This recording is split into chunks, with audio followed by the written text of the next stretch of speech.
हाँ जी, तो आपने लास्ट 2 क्लासेस में एक तो आपने पंजाब का paddy procurement issue and storage crisis पढ़ा होगा, ठीक है, जिसमें इंडिया कहता है कि हम वर्ल्ड लार्जेस्ट स्टोरेज बनाएंगे।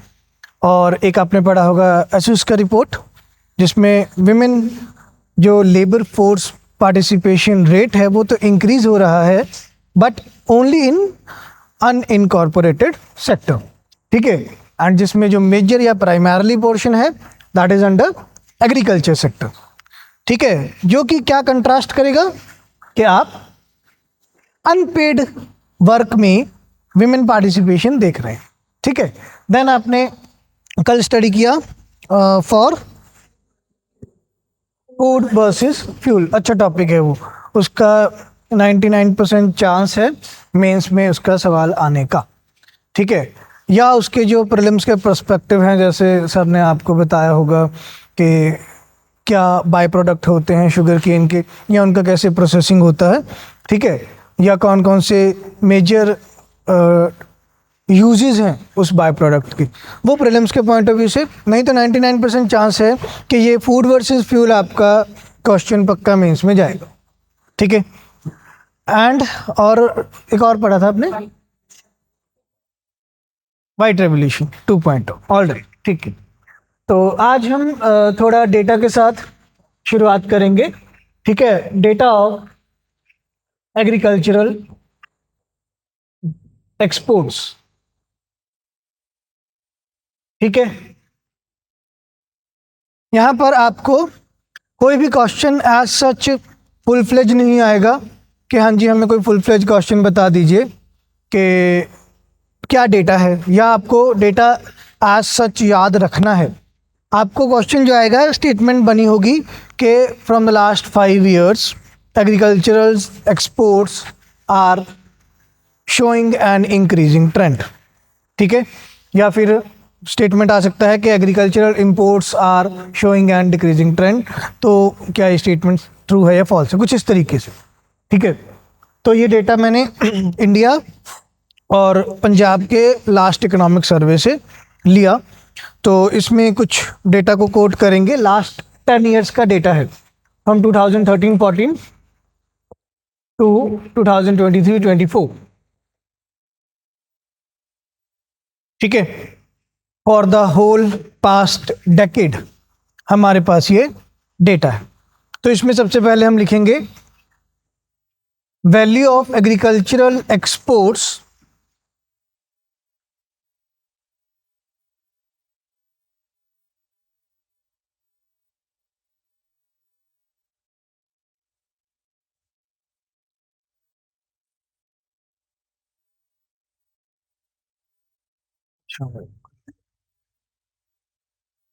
ऑनलाइन स्टूडेंट्स 2 मिनट वेट कर लीजिए।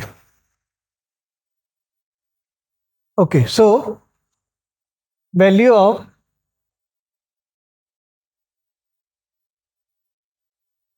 एग्रीकल्चरल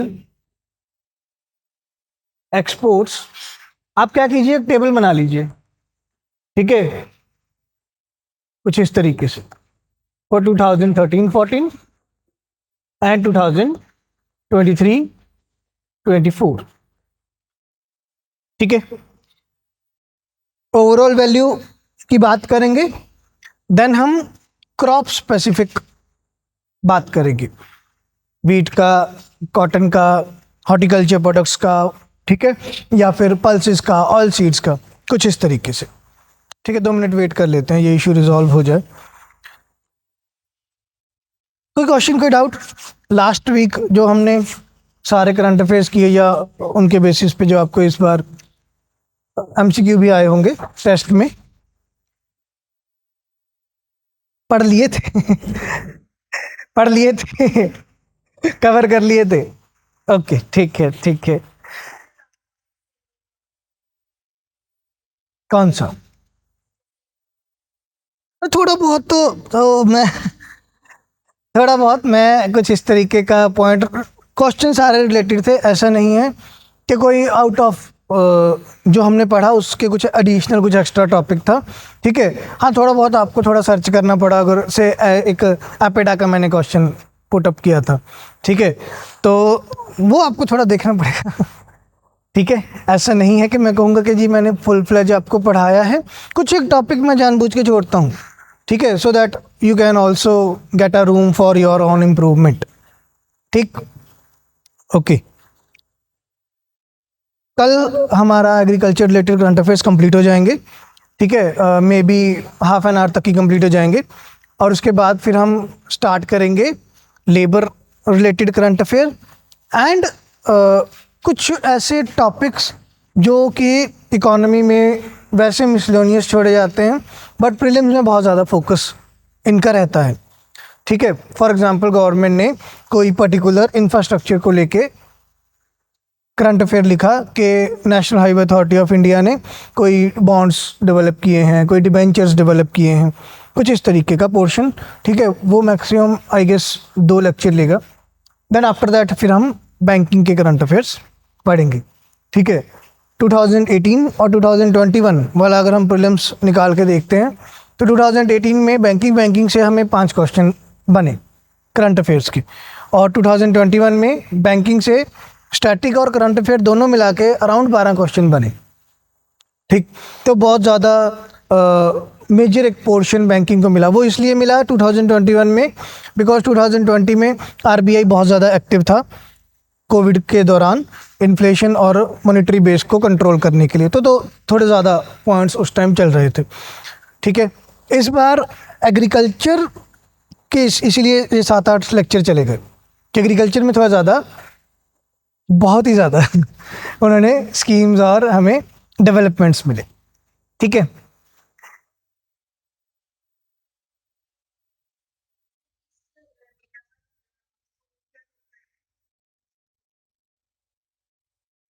हाँ जी, इकोनॉमिक सर्वे 2023-24 एंड पंजाब सर्वे 2023-24, ठीक है। इंडिया का इकोनॉमिक सर्वे 2023-24 और पंजाब का इकोनॉमिक सर्वे 2023-24, ठीक है। ओके, लिखते हैं। Now for agricultural exports in value, और ये वैल्यू है इन $1 मिलियन, $1 मिलियन में ये वैल्यू है, ठीक है। ओके, एक सेकेंड रुकिए।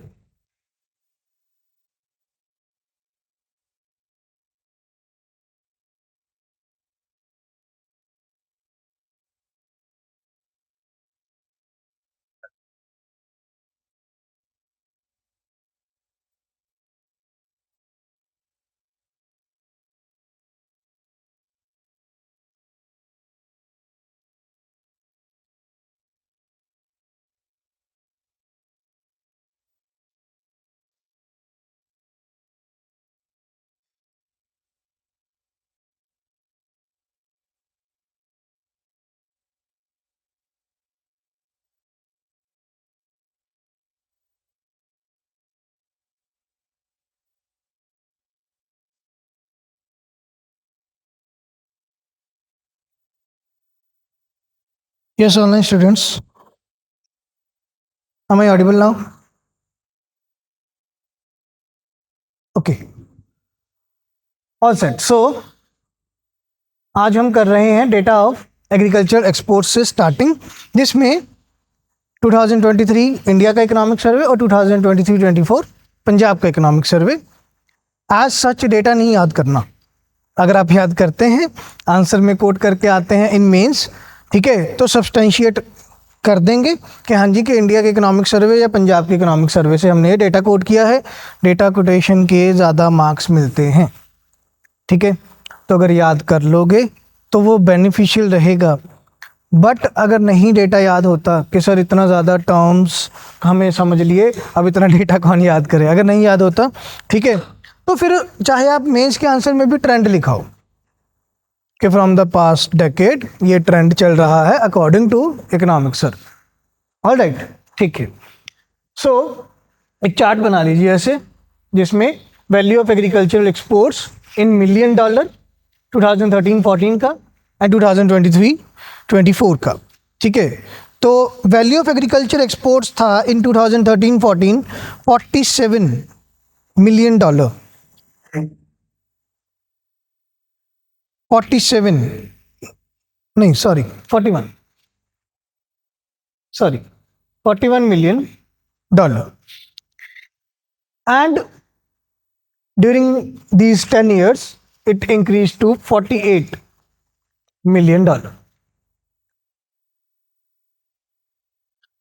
ठीक. All right. Now for imports,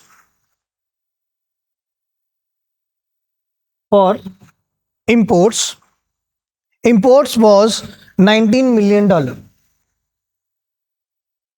in 2013-14. ठीक है. And now imports in 2023-24, it is around $33 million.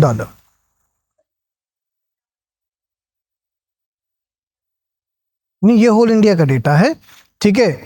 इसमें समराइज मैंने दोनों के इकोनॉमिक सर्वे से किया है. ठीक है. So for value of exports, आपके वैल्यू ऑफ एक्सपोर्ट्स में इंक्रीमेंट तो देखने को मिला, बट अगर हम पास्ट 10 ईयर से कंपेयर करें तो ये बहुत ही ज़्यादा स्लो इंक्रीज है. और अगर इंपोर्ट्स की बात करें, इंपोर्ट जो हैं वो नियर अबाउट डबल होने वाले हैं पिछले 10 साल में. ठीक है. अब इसमें जो मेजर इंपोर्ट्स हैं वो कौन कौन से हैं? ठीक है. Major imports by India, major imports by India.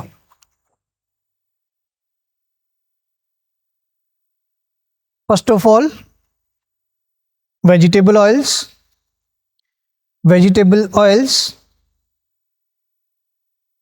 then pulses,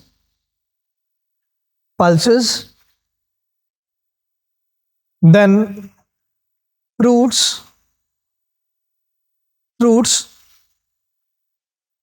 then dry fruits, bracket में लिख लीजिएगा, इंक्लूडिंग नट्स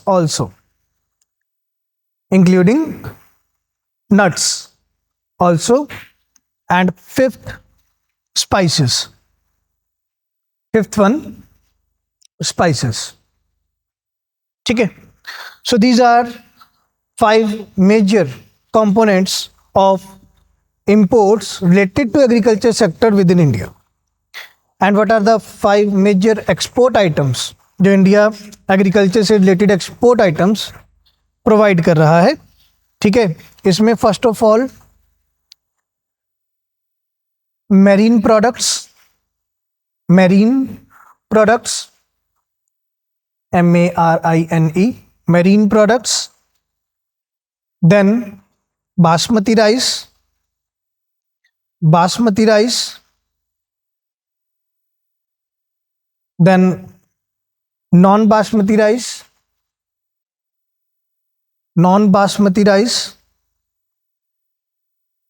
then spices,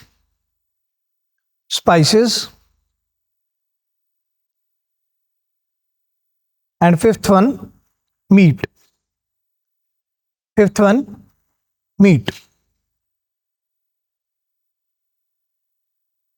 ठीक है. अगर हम कंपेयर करें इन एक्सपोर्ट आइटम्स को, तो हमने कहा कि इंडिया मैरीन आइटम्स सबसे ज़्यादा एक्सपोर्ट करता है, then basmati rice and non basmati rice. ठीक है. नाउ मैरीन आइटम्स का जो ओवरऑल एक्सपोर्ट्स वैल्यू है वो लगभग है $5 मिलियन के आसपास का. ठीक है. जिसमें हमने मत्स्य संपदा योजना में पढ़ा भी था कि गवर्नमेंट का टारगेट है कि हम इसको 2030 तक $8 मिलियन तक इंक्रीज करना चाहते हैं. ठीक है. बट अगर हम राइस को एज अ ग्रुप देखें कि overall rice exports including both basmati and not basmati rice, so this is $6 million. $6 million. ठीक है.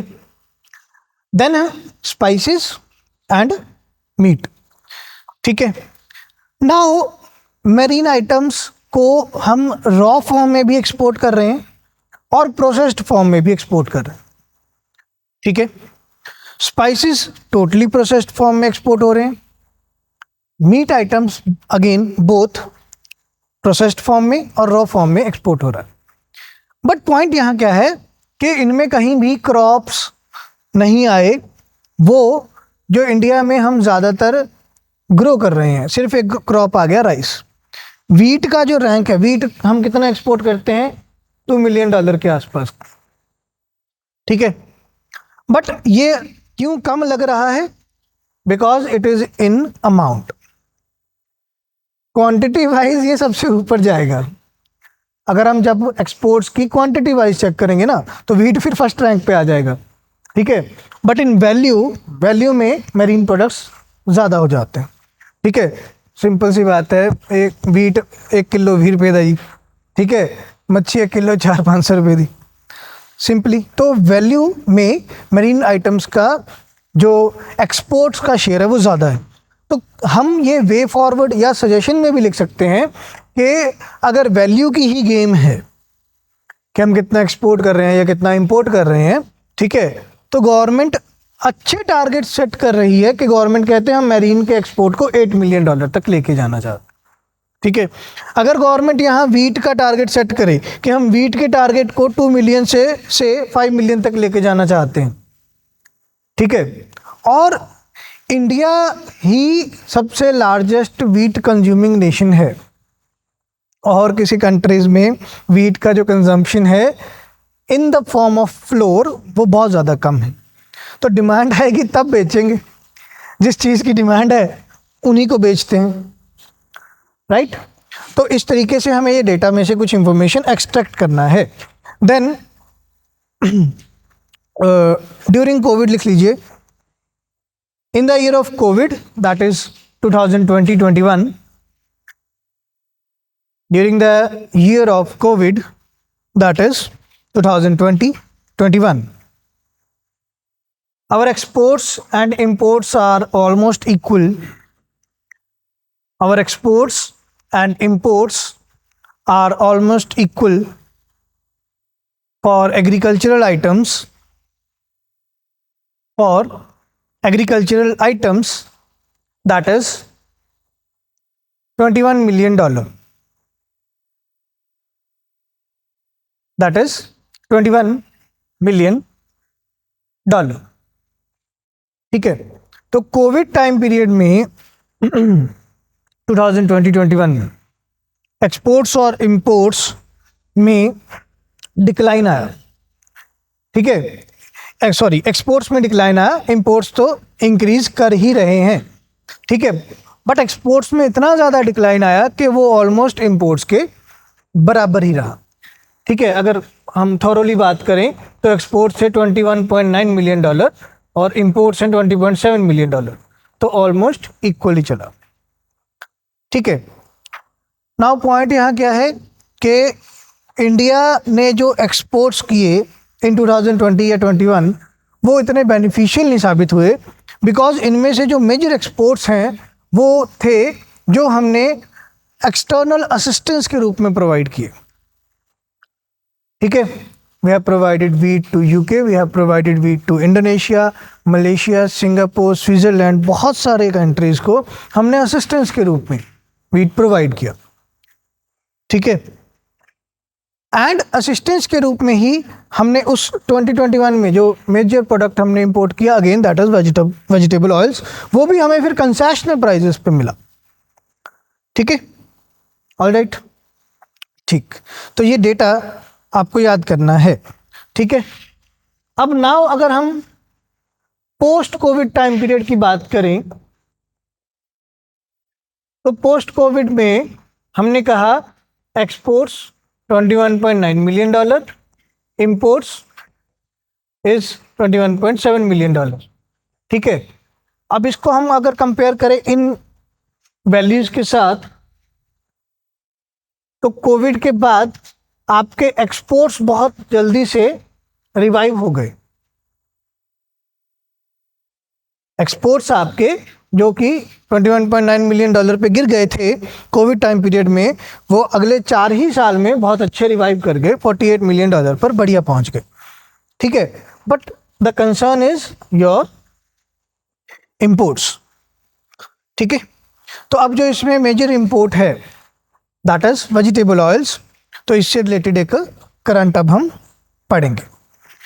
ऑल राइट, तो लिखिए NITI Aayog report second current affair now.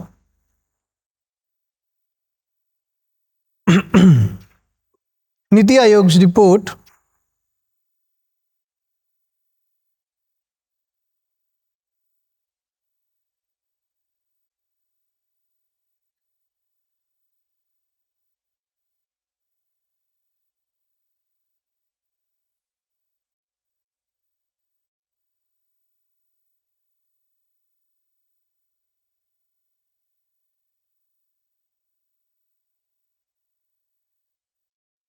Ji, NITI Aayog report on edible oils.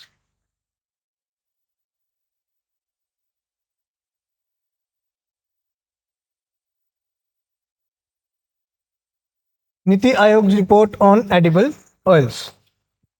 ठीक है, अच्छा कई बार ना क्या होता है, बहुत ज़्यादा इजी क्वेश्चन आ जाते हैं जिसमें हमें एक 2-4 लाइन लिखने के बाद ये फील होने लगता है कि अब मैं इसमें क्या ही लिखूं, समझ नहीं आ रहा, क्योंकि वो इजी से टॉपिक है, हम स्किप कर देते हैं रिवीजन के टाइम पे कि चल ठीक है ये तो आता ही छोड़।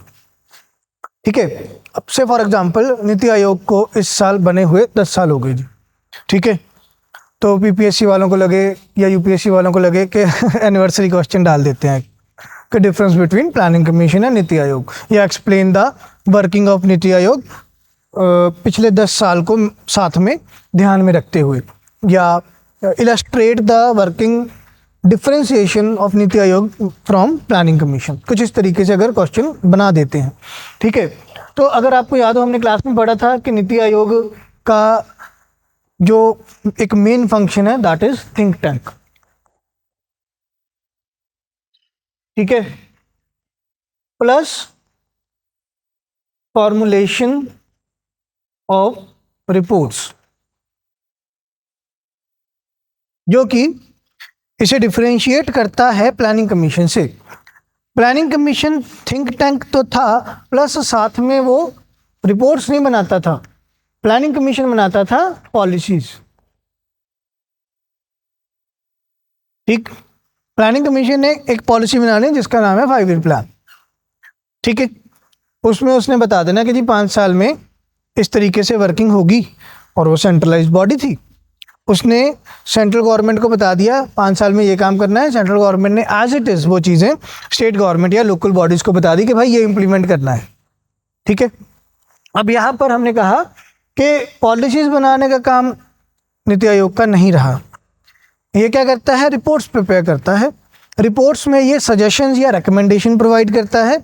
अगर गवर्नमेंट के किसी पर्टिकुलर डिपार्टमेंट या मिनिस्ट्री को लगे कि इनकी सजेशंस या रिकमेंडेशंस में से कुछ अपनाया जा सकता है तो वो अपना लेते हैं। ठीक है, तो ये सेंट्रलाइज्ड बॉडी नहीं है, ये डिसेंट्रलाइज्ड बॉडी है। अब वहाँ पर आप जितना ज़्यादा एग्जाम्पल लिखेंगे आंसर में, ठीक है, तो वो एग्जामिनर को थोड़ा अट्रैक्ट करेगा। तो वहाँ पे आप यहाँ पर अब लिख सकते हैं फॉर्मुलेशन ऑफ रिपोर्ट्स में एक लेटेस्ट रिपोर्ट का नाम कि NITI Aayog report on edible oils 2024 में इन्होंने पब्लिश किया। ठीक है, जिसमें इन्होंने state of India's edible oil production and consumption and imports बताया है। ठीक है, कि कितना इंपोर्ट कर रहे हैं, कितना खुद प्रोड्यूस कर रहे हैं और कितना कंज्यूम कर रहे हैं, इसके बारे में डेटा है। ठीक है, बट डेटा पर नहीं जाएंगे, हम समझेंगे ओवरऑल ट्रेंड क्या है। ठीक है, ठीक है, लिखते हैं। फर्स्ट ऑफ ऑल रिपोर्ट का नाम लिख लीजिए, what is the name of the report.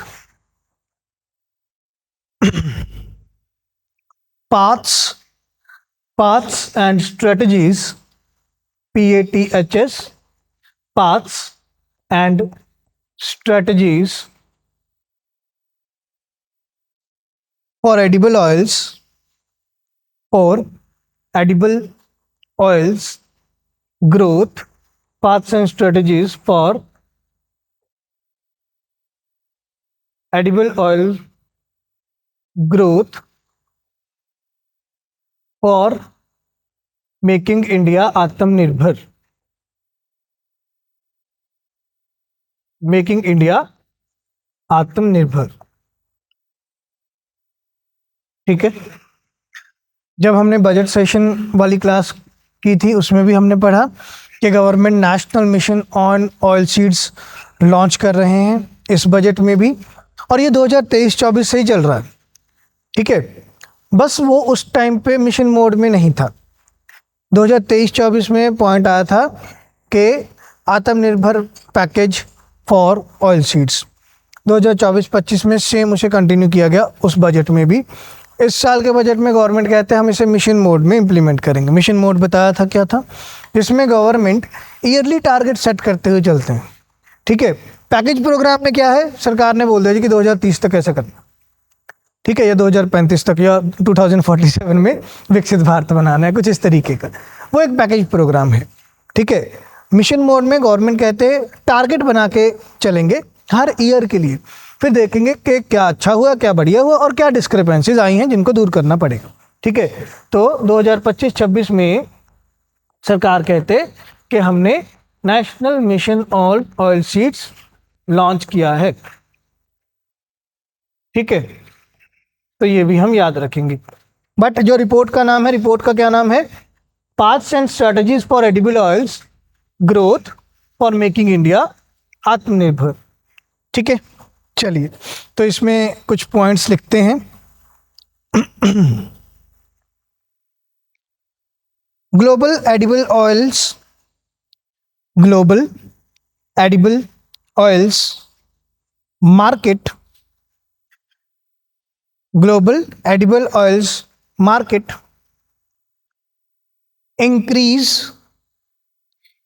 Increased लिख लीजिएगा, increased by 2%, global edible oils market increased by 2% in 2024-25.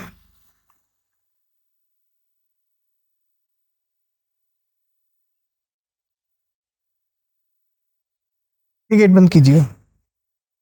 Global edible oils market increased by 2% in 2024-25 with 228 million tons of oil. 228 million tons of oil. ठीक है, India is fourth largest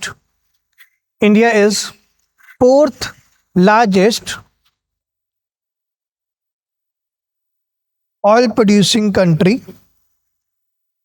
India is fourth largest oil producing country after USA, China and Brazil. USA, China and Brazil. ठीक है, India's share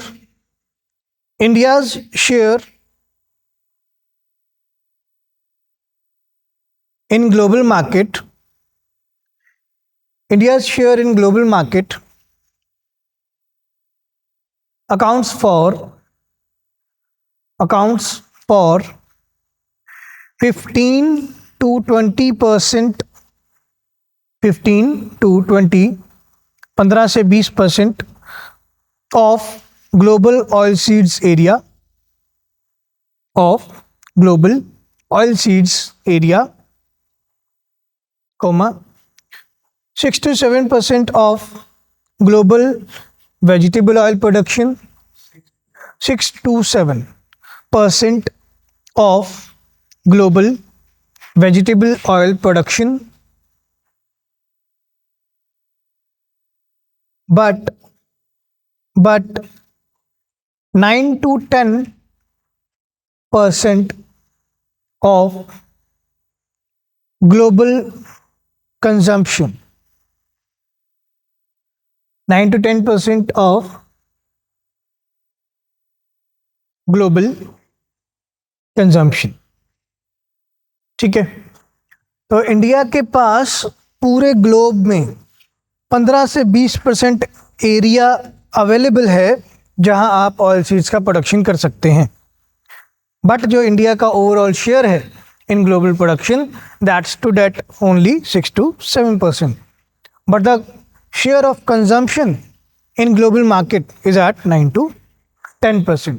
ठीक है, तो अगर हम यही डेटा को स्टडी करते हुए कहें दैट इंडिया चाहे प्रोडक्शन में 4th लार्जेस्ट इकोनॉमी है for oil seeds, but India का कंजम्पशन लेवल इतना ज़्यादा है कि वो डिमांड एंड सप्लाई को मिसमैच क्रिएट करता है, जिसके कारण हमें डिपेंडेंट होना पड़ता है on heavily imports.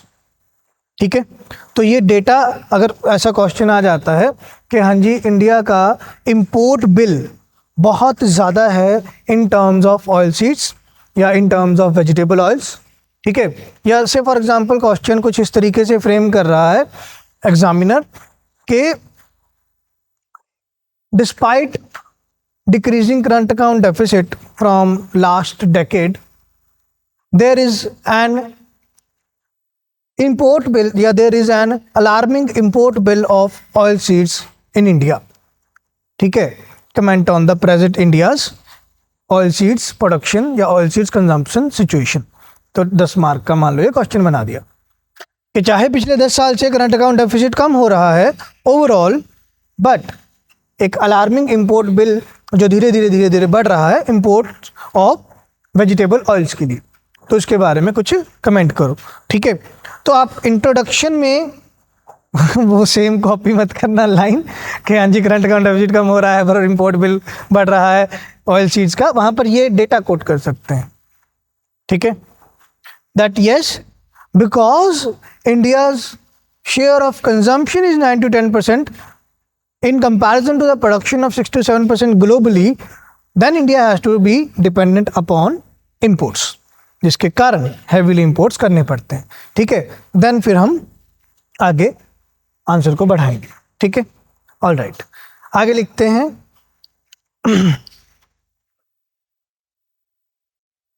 India produces 47% of India produces 47% of rice bran oil, 47% of rice bran oil globally। ठीक है, it is a form of refined oil, vegetable oil जो हम घर पे किचन में यूज़ करते हैं, राइस को प्रोसेस करने के बाद ये ऑयल प्रोड्यूस किया गया। ठीक है, वेजिटेबल ऑयल ही है ये। मोस्ट ऑफ द टाइम्स जो हम यूज़ करते हैं घर पे जैसे फॉर्च्यून कंपनी या किसी और कंपनी का, वो है सोयाबीन ऑयल। वो सोयाबीन को प्रोसेस करके बनाया जाता है। ठीक है, बट उसमें जो फैट और कोलेस्ट्रॉल का कंटेंट है वो ज़्यादा रहता है। तो अभी प्रेजेंटली पिछले 5 साल से कोविड के बाद से इस प्रोडक्ट का प्रोडक्शन जो है और कंजम्पशन जो है वो दोनों इंक्रीज़ हुआ है ग्लोबली। ठीक है, और इंडिया इसमें डोमिनेट करता है। पूरे ग्लोबल मार्केट में इंडिया प्रोड्यूस करके देता है 47% ऑफ राइस ब्रान ऑयल। ठीक है, then castor seed oil, castor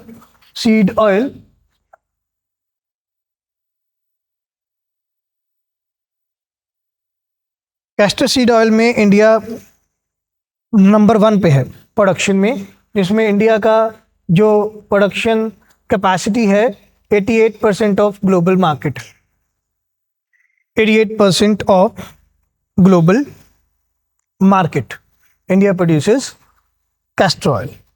ठीक है, देन लिखिए but for groundnut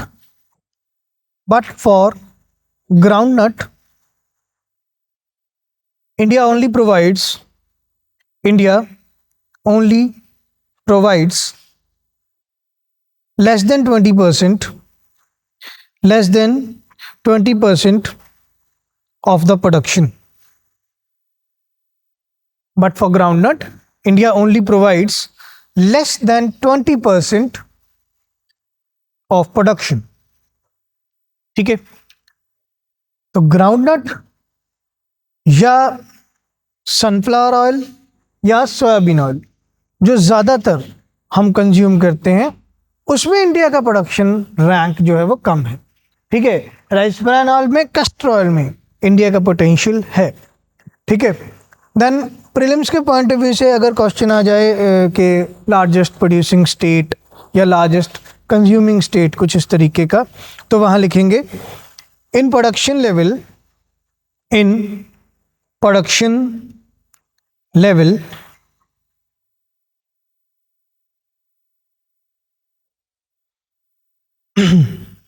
Rajasthan leads in mustard, Rajasthan leads in mustard, Madhya Pradesh in soybean, Madhya Pradesh in soybean, Karnataka in sunflowers, Karnataka in sunflowers, Kerala in coconut, Kerala in coconut,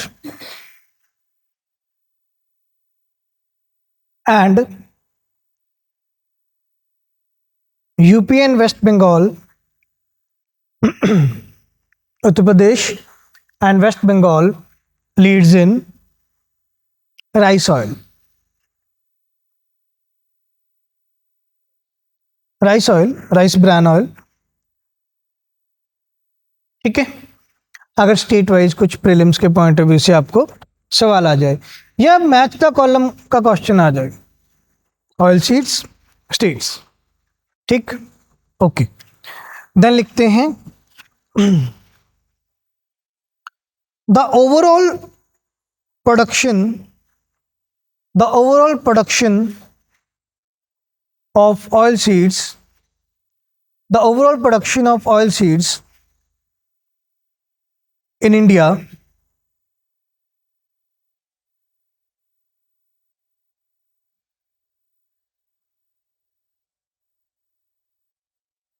the overall production of oil seeds in India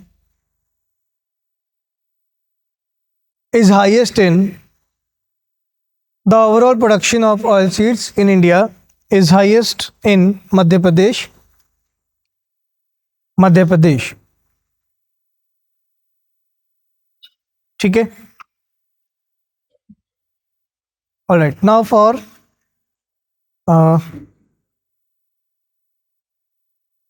ये हो गया oil in the raw form या इन seeds. अगर हम processed oil की बात करें तो वहाँ लिखिए the highest contribution of processed oil, the highest contribution of processed oil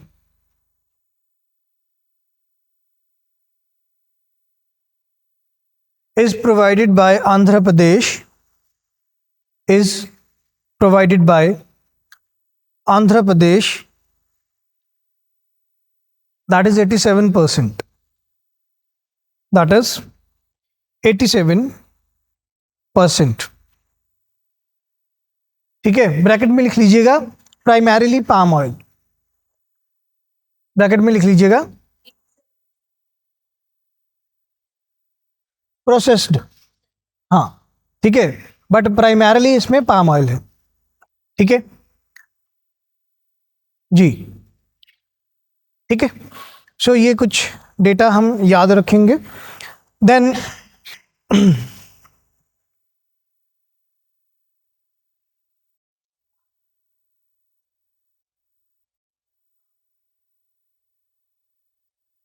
palm oil का इंपोर्ट्स, एक सेकेंड,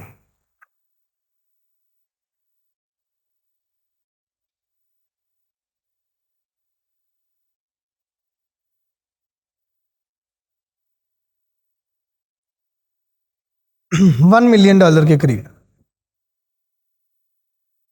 $1.03 मिलियन है। ठीक है, ओके, ठीक। नेक्स्ट, इसी से related third current affair, India's first integrated palm oil processing unit. India's first integrated palm oil processing unit.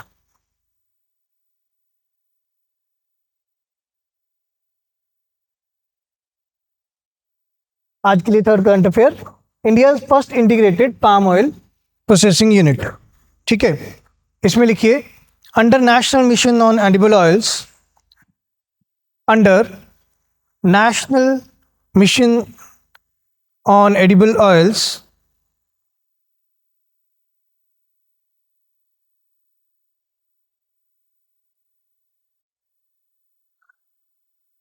Government launched India's first integrated palm oil processing unit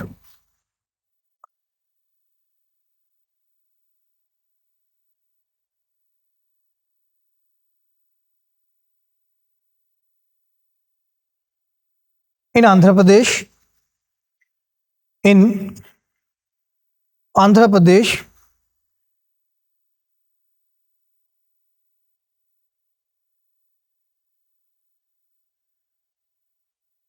It is based on PPP model. It is based on PPP model.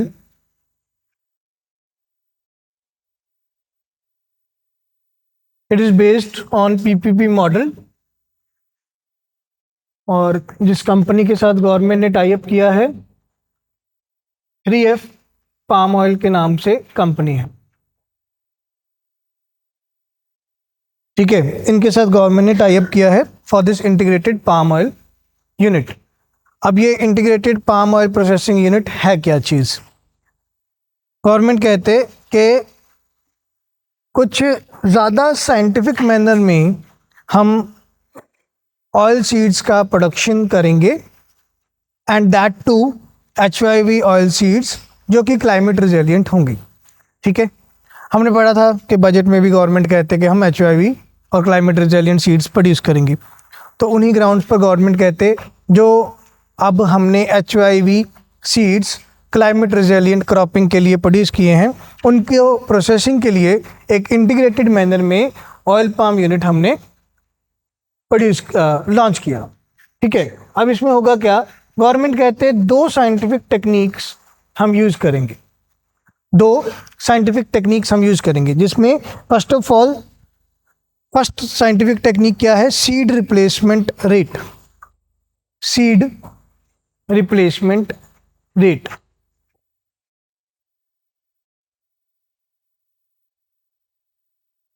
Seed replacement rate क्या कहता है? Government कहते हैं कि जो हमने नए high yield variety के सीड्स प्रोड्यूस किए या नए क्लाइमेट रेजिलिएंट सीड्स प्रोड्यूस किए हैं उसमें हम कितने फार्मर्स को ये नए प्रोसेस्ड सीड्स प्रोवाइड करते हैं और उनमें से कितने फार्मर इस नए प्रोसेस्ड सीड्स को यूटिलाइज करना शुरू करते हैं।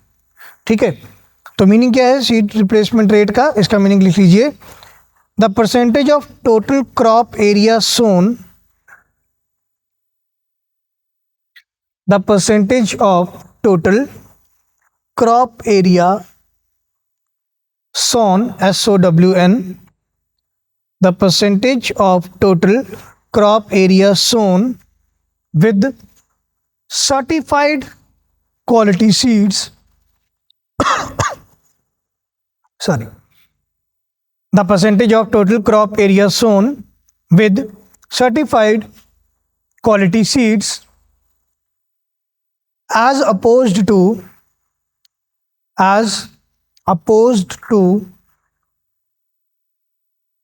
palm saved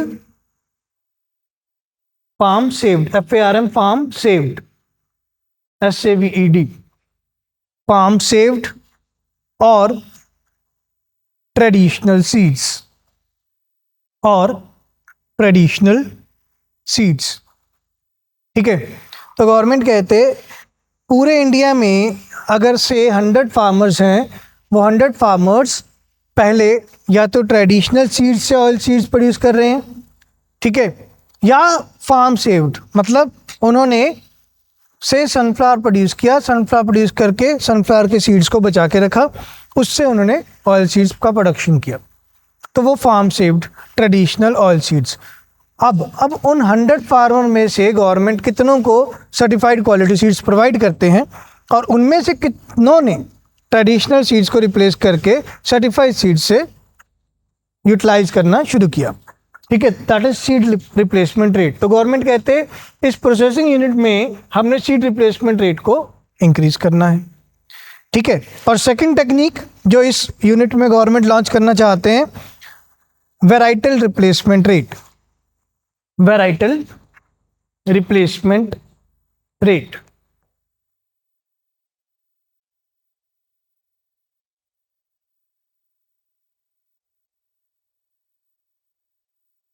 varietal replacement rate, इसका मीनिंग लिख लीजिए।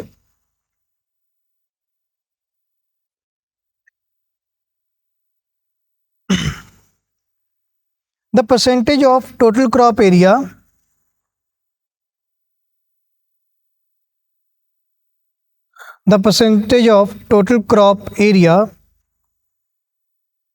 planted with newer seeds divided by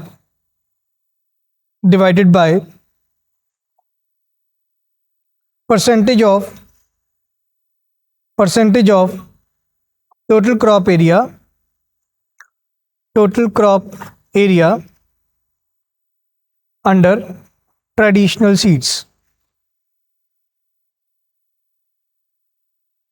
ठीक है, now what is the difference in these two. उसमें भी हम यही देख रहे हैं कि कितने नए सीड्स यूटिलाइज करने शुरू कर दिए पुराने को छोड़ के।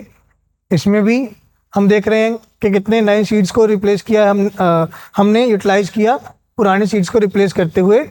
बस डिफरेंस क्या है, यहाँ पे हम देख रहे हैं क्रॉप्स ऑन एरिया के पॉइंट ऑफ व्यू से, यहाँ पे हम सिर्फ कंपेयर करेंगे प्रीवियस ईयर क्रॉपिंग पैटर्न के साथ।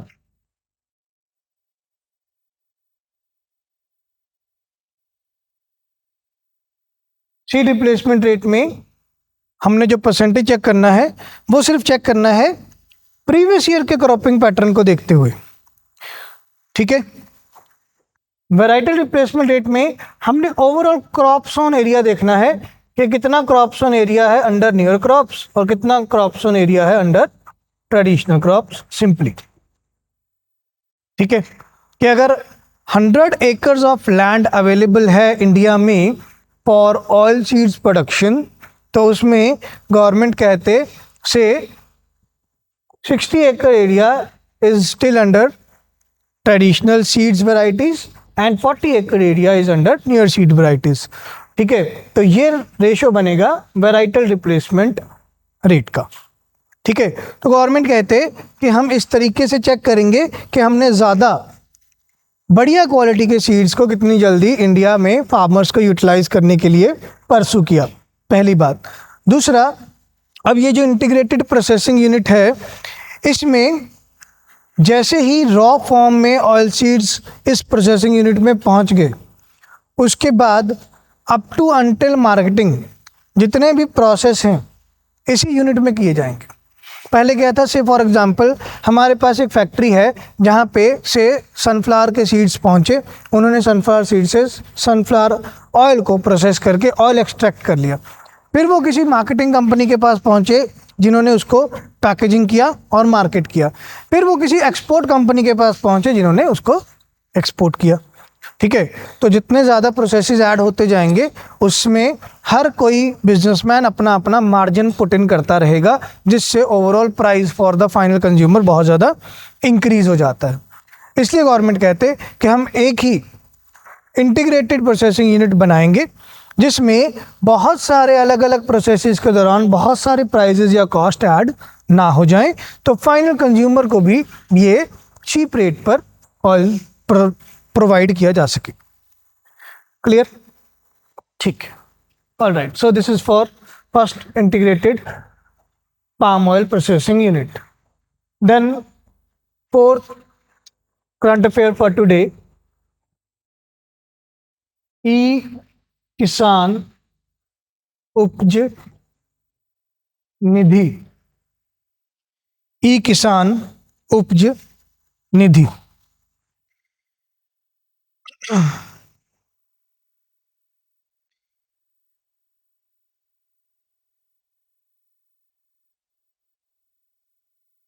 ई-किसान उपज निधि, इसमें लिखिए ministry of consumer affairs, ministry of consumer affairs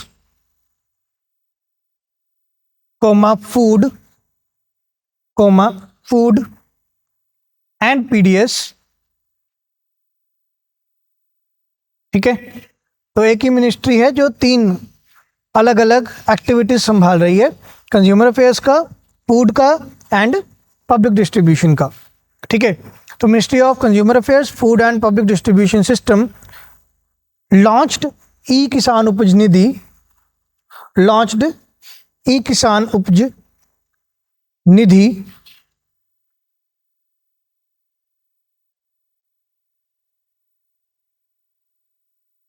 इसमें लिखिए it is technology enabled, it is technology enabled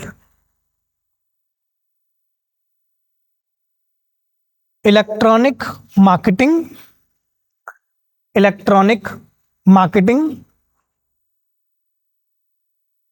and financial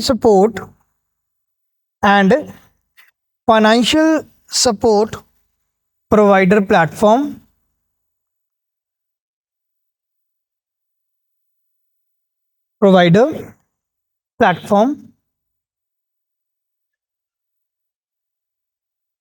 तो गवर्नमेंट कहते कि ई-किसान उपज निधि में हम दो तरीके से हेल्प करेंगे, एक मार्केटिंग के लिए और एक फाइनेंशियल सपोर्ट के लिए। ठीक है, हमारे पास पहले मार्केटिंग के लिए कौन सा ऑनलाइन प्लेटफॉर्म है for agriculture? We have e NAM, electronic national agriculture market. ठीक है, जो कि 2016-17 में बनाया गया था। एंड फॉर फाइनेंशियल सपोर्ट हमारे पास कोई ऑनलाइन प्लेटफॉर्म नहीं अवेलेबल है, हमारे पास एक ऑफलाइन प्लेटफॉर्म अवेलेबल है जिसमें या तो हमारे ट्रेडिशनल फॉर्मेट्स के गवर्नमेंट को कहाँ से, फार्मर को कहाँ से लोन मिल सकता है, organise sector, unorganise sector, money market and all. ठीक, और एक ज़्यादा रिफॉर्म्ड वर्जन जो गवर्नमेंट लेके आए थे with the help of warehouse receipts. ठीक है, हाँ जी, आप में से कोई ऐसा स्टूडेंट जिसको वेयर हाउस रिसीट नहीं पता? Warehouse receipt, warehouse receipt क्या है? गवर्नमेंट कहते कि जैसे ही कोई किसान अपना प्रोडक्ट बेचने के लिए मंडी में आया, उसने मंडी में अपना सामान छोड़ा, बट शायद साथ के साथ उसका सामान नहीं बिक रहा, तो उसको APMC जो कि एग्रीकल्चर प्रोड्यूस मार्केटिंग कमेटी है, जो एग्रीकल्चर प्रोडक्ट बिकवाने में हेल्प करती है, उन्होंने बोल दिया कि जी ये FCI के गोदाम में तुम अपना माल स्टोर कर लो जितनी देर तक तुम्हारा माल बिक नहीं जाता। ठीक है, तो फार्मर गया APMC के कहने पर FCI के वेयर हाउस में, FCI के वेयर हाउस में। ठीक है, ये वेयर हाउस कौन संभालता है? एक अथॉरिटी है warehouse development and regulatory authority के नाम से, warehouse development and regulatory authority के नाम से। ठीक है, तो ये अथॉरिटी इन वेयर हाउसेज को संभालती है। अल्टीमेटली ये वेयर हाउसेज हैं किसके? एफसीआई के। मालिक एफसीआई है इन वेयर हाउसेज का, बट ये वेयर हाउसेज काम कैसे करेंगे उसके लिए ये अथॉरिटी निगरानी रखती है। ठीक है, इस अथॉरिटी को कहाँ से पावर्स मिली? इस अथॉरिटी को पावर मिली warehousing development and regulation act से। ठीक है, जो कि बनाया गया था 2007। Warehousing development and regulation act जो कि बनाया गया था 2007 में। अब ये एक्ट क्या कहता है कि अगर कोई किसान आया है वेयर हाउस में अपना सामान छोड़ने के लिए, तो आप उसको एक वेयर हाउस रिसिप्ट बना कर दोगे। ठीक है, अगर पूछ लिया जाए कि वेयर हाउस रिसिप्ट का कंसेप्ट कब से आया, ये 2010 से आया। ठीक है, तो वेयर हाउस रिसिप्ट बना कर दोगे। अब किसान को मान लीजिए कमीशन एजेंट या ब्रोकर्स ने तंग करना शुरू कर दिया कि जितना भी एमएसपी है हमें कोई लेना देना नहीं। ठीक है, से वीट का एमएसपी निकाला गया 22 रुपये पर किलोग्राम। ठीक है, कमीशन एजेंट कहता, आड़तिया कहता कि भाई हमें तो 20 रुपये किलो पर ही तुमसे खरीदना है। ठीक है, तो कमीशन एजेंट अपने माल प्रैक्टिसेस पर आ गया। किसान कहता नहीं जी मैं इससे कम प्राइस पे नहीं बेचूंगा। ठीक है, वो कहता भाई चल कोई नहीं, तुम मेरा लोन पे रीपे करो जो तुम मेरे से लोन लेकर गए हो। ठीक है, तो फिर किसान को मजबूरन उसको सस्ते रेट पर अपना प्रोडक्ट बेचना पड़ेगा। ठीक है, देन सरकार कहते हैं किसान को इस सारी माल प्रैक्टिस से भी बचाना है। तो सरकार ने क्या किया? सरकार ने कहा कि वेयर हाउस रिसीट जो हैं उनको किसान डिस्काउंट हाउस में लेके जाए, जो हमने पढ़ा था कि एसबीआई चलाता है DFHI, discount and finance house of India. तो किसान अपने वेयर हाउस रिसीट को यहाँ लेके जाए, उस वेयर हाउस रिसीट के आधार पर ये संस्था किसान को लोन प्रोवाइड कर देंगे। ठीक है, इस वेयर हाउस रिसिप्ट में क्वालिटी ऑफ प्रोडक्ट लिखा होगा, अमाउंट ऑफ प्रोडक्ट लिखा होगा, क्वांटिटी ऑफ प्रोडक्ट लिखा होगा, उसके according warehouse receipt generate कर दी जाएगी। से मान लीजिए वेयर हाउस रिसिप्ट है 50,000 की। Now it is up to the will of the DFHI के अगर वो 50,000 का लोन करना चाहते हैं या लेस देन दैट।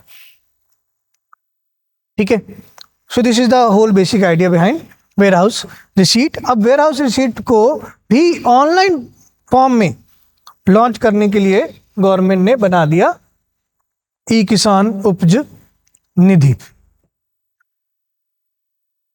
ठीक है, अब यहां पे दोनों बेनिफिट मिलेंगे ई किसान उपज निधि में कि गवर्नमेंट कहते कि आपको मार्केटिंग सपोर्ट भी मिलेगा, मार्केटिंग सपोर्ट भी मिलेगा। ठीक है, फार्मर ऑनलाइन रजिस्टर करेंगे इसी पोर्टल पर, जिनसे उनका प्रोडक्ट भी बिकेगा ऑनलाइन। वो ज़्यादा रीच में ज़्यादा बायर्स को, ज़्यादा बिजनेसमैन को अप्रोच कर पाएंगे। ठीक है, एंड फॉर फाइनेंशियल सपोर्ट वो अपना वेयर हाउस रिसिप्ट यहीं पे अपलोड कर सकते हैं अगर उन्हें किसी फाइनेंशियल हेल्प की ज़रूरत है। ठीक है, अब मान लो कि इसमें एक प्रीलिम्स में क्वेश्चन आ जाए कि बैंकिंग के पॉइंट ऑफ व्यू से या मनी मार्केट के पॉइंट ऑफ व्यू से कि ई किसान उपज निधि जो लॉन्च किया गया गवर्नमेंट की तरफ से, जिसमें मार्केटिंग या फाइनेंशियल सपोर्ट की मदद मिल रही है, अब इसमें जो लेंडर्स होंगे जो किसान को लोन देंगे यहाँ पे उस वेयर हाउस रिसिप्ट के बदले, पहले लोन कौन प्रोवाइड कर रहा था? सिर्फ एसबीआई का DFHI। अब प्राइवेट NBFCs या प्राइवेट फाइनेंस कंपनीज भी इसमें रजिस्टर कर पाएंगे, वो भी वेयर हाउस रिसिप्ट के बदले में लोन दे पाएंगी, इसीलिए इसका नाम निधि है। ठीक है, इंडिया में निधि वर्ड यूज किया जाता है फॉर NBFCs। ठीक है, निधि वर्ड यूज किया जाता है फॉर NBFCs। ठीक है, जैसे हमने स्ट्रीट वेंडर्स वाली एक स्कीम पढ़ी थी PM स्वनिधि। ठीक है, तो वो निधि वर्ड इसलिए यूज किया गया। And Nidhi word also denotes micro finance units, those units who are providing a loan which is lesser than the amount of 50,000 rupees, उसको हम माइक्रो फाइनेंस बोलते हैं। ठीक है, तो इसमें प्राइवेट फाइनेंस कंपनीज अवेलेबल हैं, वो माइक्रो फाइनेंस भी हो सकती हैं जो 50,000 से कम का लोन दे रही हैं। Clear both. नाउ अगर जो कोई लेंडर यहाँ पे रजिस्टर है और फार्मर भी रजिस्टर है, प्रोडक्ट शायद नहीं बिका पर फार्मर ने अपना वेयर हाउस रिसिप्ट अपलोड किया, किसी लेंडर को वो ठीक लगा, उसने वेयर हाउस रिसिप्ट को एक्सेप्ट किया और लोन पास किया। इस प्रोसेस को क्या बोलेंगे इन टर्म्स ऑफ बैंकिंग या बोरोइंग? इसको हम बोलेंगे peer to peer lending. Peer to peer lending, ठीक है। पीयर टू पीयर लैंडिंग में क्या है, कोई यहाँ पर एक रेगुलेटरी अथॉरिटी नहीं होगी जो ब्याज रेट डिसाइड करेगी, ठीक है। किसान अपना ऑफर रखेगा कि भाई मेरे पास 50,000 रुपये की वेयर हाउस रिसिप्ट है, ठीक है, मेरा इतना प्रोडक्ट इस स्टेट के, इस मंडी के, इस वेयर हाउस में पड़ा है जिन्होंने मेरे को ये वेयर हाउस रिसिप्ट बना कर दी है, ठीक है, से इसकी वैल्यू 50,000 रुपये है। अगर कोई मुझे लोन प्रोवाइड करना चाहता है तो मुझे कांटेक्ट करो, ठीक है। वहाँ पे कोई लेंडर आया, उसने अपने ऑफर किया कि भाई मैं तेरे को इस 50,000 के वेयर हाउस रिसिप्ट के बदले से 40,000 रुपीज़ का लोन देने को तैयार हूँ, से for 3 months and I will charge you से 6% of interest rate for this 3 months time period. अब किसान को सही लगेगा वो एक्सेप्ट करेगा, नहीं सही लगेगा वो डिक्लाइन करेगा।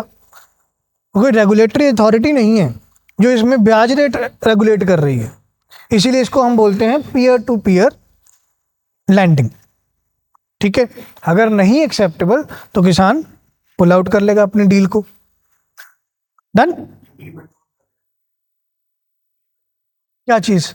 ई किसान उपज निधि, हम मिनिस्ट्री ऑफ कंज्यूमर अफेयर्स जो हमने, हाँ, वो इस सारे पोर्टल को वो साथ में हैंडल करेंगे with the help of MoSPI, ministry of stats and programme implementation. Ultimately programme implement किस तरीके से होगा वो मॉस्पी संभाल रहा है, ठीक है। Yes. Discount and finance house of India, discount and finance house of India. Loan की लिमिट नहीं, वो क्योंकि पीयर टू पीयर लैंडिंग है, मैक्सिमम लिमिट तो वही होगी जितना वेयर हाउस रिसीट है, उससे कम जितना भी हो सकता है, ठीक है ना। मैक्सिमम लिमिट जितना किसान के पास उसका प्रोडक्ट अवेलेबल है। Clear? All right, all right. Next लिखते हैं, last for today.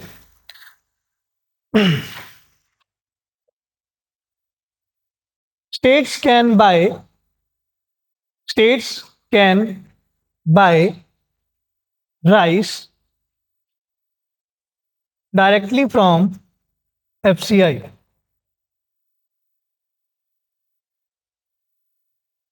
States can buy rice directly from FCI, ठीक है, that is food corporation of India, ठीक है। फूड कॉर्पोरेशन के बारे में अगर हम डिस्कस करें तो 1964 में food corporation of India act बनता है जिसके चलते एफसीआई एस्टैब्लिश होता है 1964।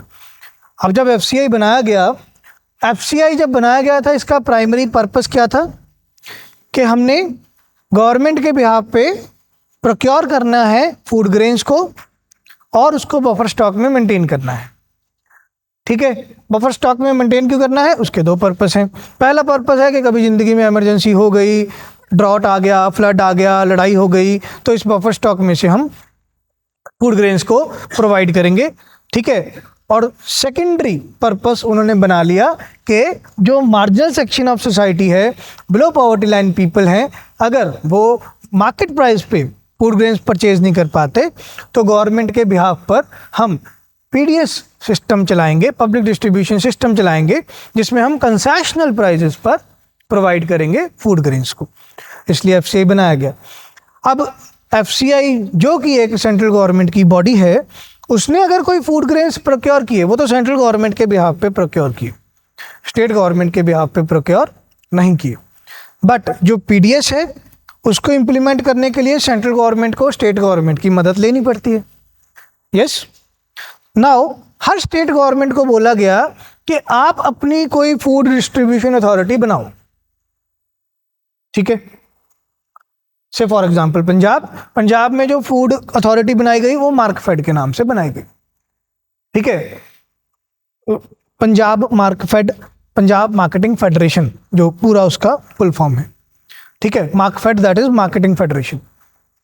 ठीक, अब ये बनाया गया। अब इनको बोला गया कि अगर आपने डिस्ट्रीब्यूशन करना है अपने स्टेट्स में, क्योंकि इंडियन गवर्नमेंट के साथ साथ हर स्टेट गवर्नमेंट का भी अपना डिस्ट्रीब्यूशन प्रोग्राम्स या कोई स्कीम्स चलते रहते हैं। ठीक है, जैसे अकाली गवर्नमेंट में अगर आपने सुना हो तो आटा दाल स्कीम चलता था। ठीक है, 2 रुपये किलो आटा एंड 20 रुपीज़ किलोग्राम पल्सेस।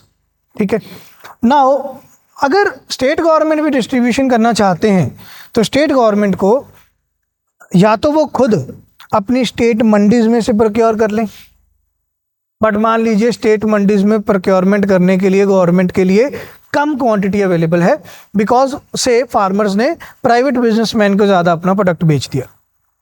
ठीक है, तो फिर वहाँ पे गवर्नमेंट ने एक स्टेप या एक हेल्प प्रोवाइड कर दी स्टेट गवर्नमेंट को कि स्टेट गवर्नमेंट के जो डिस्ट्रीब्यूशन अथॉरिटीज़ हैं वो एफसीआई से बाय करेंगे, बट एफसीआई जब एक ऑनलाइन ऑक्शन करेगा।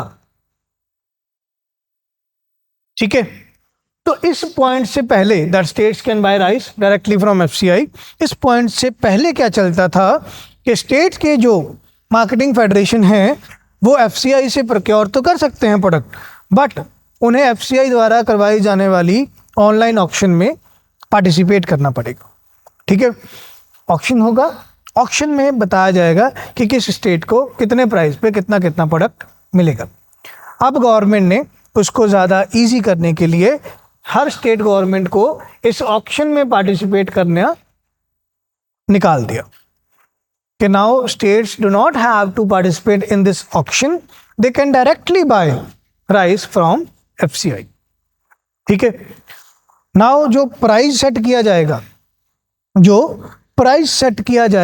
वो कैसे प्राइस सेट किया जाएगा उसके बारे में बस एक पॉइंट लिख लीजिए।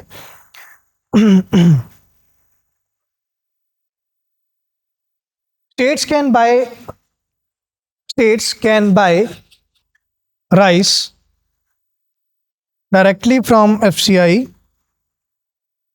States can buy rice directly from FCI without participating in e-auction.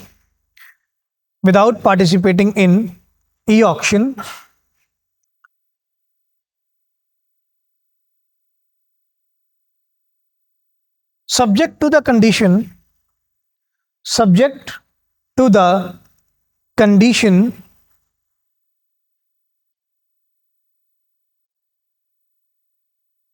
that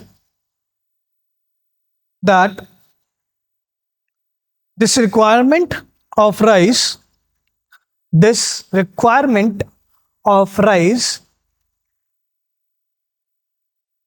is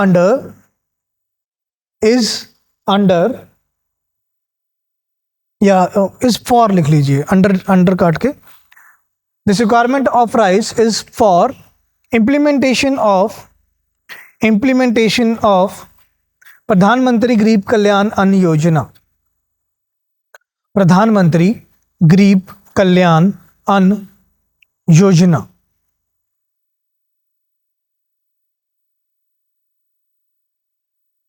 ठीक है, तो स्टेट्स डायरेक्टली राइस बाय कर सकते हैं एफसीआई से, बट उसमें एक कंडीशन लगा दी कि वो किस टाइम पे बाय कर सकते हैं डायरेक्टली राइस, जब उनको कोई जो जितनी भी राइस की क्वांटिटी की रिक्वायरमेंट है वो कब है, जब उन्होंने प्रधानमंत्री गरीब कल्याण अन्न योजना का डिस्ट्रीब्यूशन करना है। और इसके अलावा उन्होंने अपना पर्सनल बफर स्टॉक मेंटेन करना है, उन्होंने अपनी कोई और स्कीम को एंटरटेन करना है, उसके लिए वो डायरेक्टली एफसीआई से राइस नहीं बाय कर सकते हैं। क्या चीज़ नहीं, 31 मार्च 2025 तक तो अभी चल ही रही है, ये 2024 का करंट अफेयर हम पढ़ रहे हैं, है ना। तो यहाँ अभी 31 मार्च 2025 तक, ये आई थी लास्ट ईयर सितंबर में आई गेस। हाँ जी, नहीं, बट उसमें ये है कि आपको ये याद रखना है कि हाँ प्रोसेस क्या था। ठीक है, कि पहले हाँ जी ऑक्शन करवानी पड़ती थी, अब नहीं करवानी पड़ती है। मे बी अभी बजट पास नहीं हुआ, ठीक है, शायद इसको दोबारा अगेन बढ़ा दें कि हाँ जी इसको 31 मार्च 2026 तक बढ़ा रहे हैं, और गवर्नमेंट इसको बढ़ाएंगे ही बढ़ाएंगे। अब ये वो वोट बैंक बन चुका है गवर्नमेंट का, ठीक है। इसमें गवर्नमेंट कोट करते हैं that from 2020, that is the year of Covid, और कोविड में ही ये स्कीम आया था, प्रधानमंत्री गरीब कल्याण अन्न योजना, ठीक है। 2020 से लेके अब तक 23-24 तक 82 करोड़ लोगों को हम फ्री फूड डिस्ट्रीब्यूशन कर चुके हैं।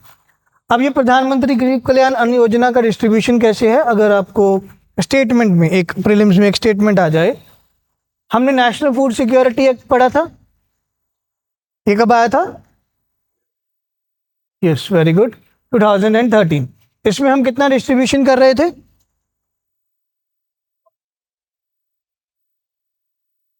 5 किलोग्राम, यस, एडिशनल तो मिलेगा।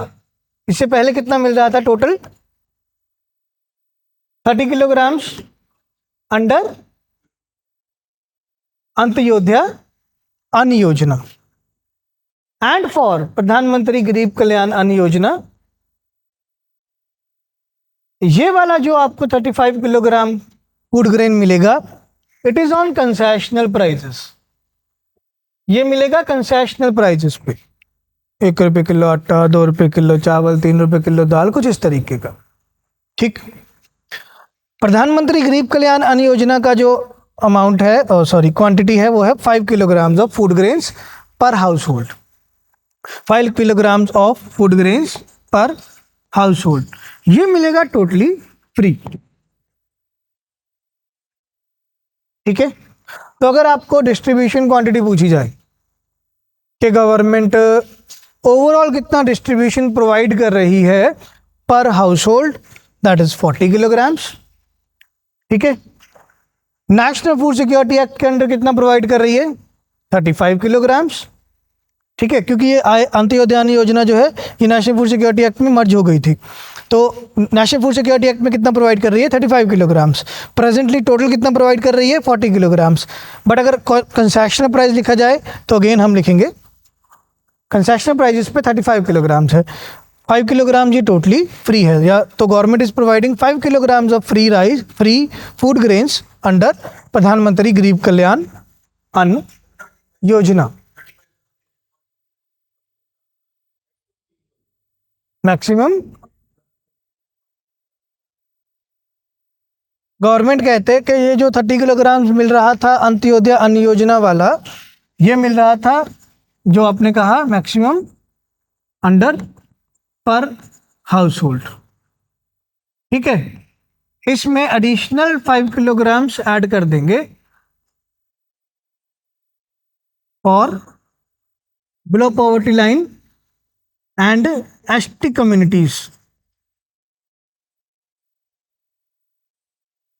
ठीक है, तो वो ऑटोमेटिकली वो टोटल 35 किलोग्राम्स ही है।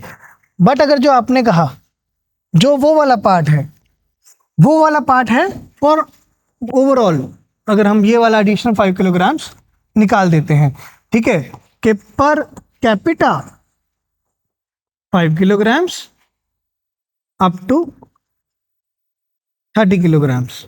बट अगर इस स्टेटमेंट को आगे बढ़ा दिया जाए for BPL and ST household 5 kilogram per capita up to maximum of 35 kilogram, ठीक है सर, ऑल राइट, ठीक है। Last point, the price set for this direct procurement of rice,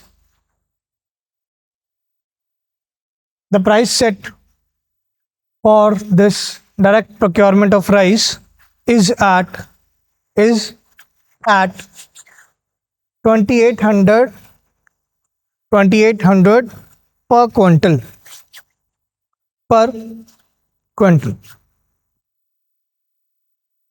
ठीक है, यस। अच्छा, और ये जो ऑक्शन होता था, ये ऑक्शन का नाम क्या था? जो हमने कहा कि पहले ऑक्शन होता था, इस ऑक्शन का क्या नाम था?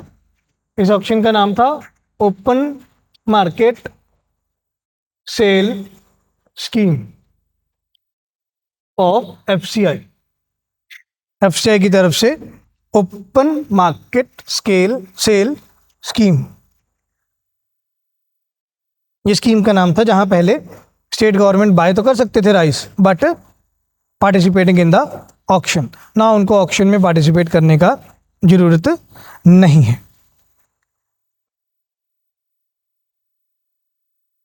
क्लियर? ठीक है जी। Any questions, any doubts?